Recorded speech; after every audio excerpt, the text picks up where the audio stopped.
எத்தனையோ திருட்டு வேலை ஏமாத்திரவனை பார்த்திருக்காங்க. இன்னைக்கு வந்தவன் ரொம்ப ரொம்ப பெரிய திருடங்க. என்ன விஷயம்னு கேட்டீங்கன்னா 2600 ரூபாய்க்கு பிரௌனி வேணும்னு கேட்டான். நானும் சரிப்பா பண்ணிடுறப்பா, நீ வந்து பே பண்ணிட்டு ஒரு ஸ்கிரீன்ஷாட் போடு அப்படின்னு நான் சொன்னது போன் பேலங்க. அவன் வந்து பாத்தீங்கன்னா பேடிஎம்ல போட்டு ஸ்கிரீன்ஷாட் அனுப்பியிருந்தான். ஸ்கிரீன்ஷாட்டை பாக்குறதுக்கு அப்படி ஒரிஜினல் பக்காவா இருக்கு.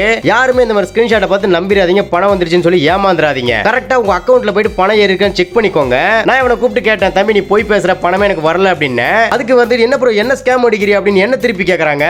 எனக்கு செம்ம டென்ஷன் ஆகி போயிடுச்சு. ஸ்கேம் அடிக்கிறேன் செருப்புல அடி போகணும். நான் இந்த மாதிரி வேலை வச்சுக்கிட்டீங்கன்னா திருட்டு வேலை பண்ணிட்டு இருக்கேன் அடுத்தவன சொல்லிட்டு இருக்கேன். நீ இல்லைண்ணே ஏமாத்தன விடுங்க, தெரியாம பண்ணிட்டேன்னா விட்டுரு, ஓடி போயிடு. இவ்வளவு திட்டினதுக்கு அப்புறம் அவன் பண்ணது தப்பு, நான் போய் தான் சொன்னேன், ஏமாத்தன ஃபேக்கால ரெடி பண்ணிருக்கேன்னு ஒத்துக்கிட்டாங்க. ப்ரோ நான் உங்க ஃபேன் ப்ரோ, சும்மா ஃபன்னுக்கு பண்ணேன் ப்ரோ, என்கிட்ட ஃபேக்கான பேடிஎம்லாம் இருக்கு, ஃபேக்கா போன் பே கூட வச்சிருக்கேன் அப்படிங்கிறான். எப்படி எல்லாம் திருட்டு வேலை பண்றதுக்கு என்னென்ன பண்றாங்கன்னு பாத்தீங்களா? ஆன்லைன்ல பிசினஸ் பண்ற எல்லாருக்குமே இந்த வீடியோ ரொம்ப யூஸ்ஃபுல்லா இருக்கும். சோ எல்லாருக்குமே ஷேர் பண்ணிடுங்க. என்னோட நம்பர் நான் போலாம் தான் பார்த்தேன், சரி வேண்டாம் ஏதோ பொழைச்சு போட்டுன்னு விட்டுட்டேங்க.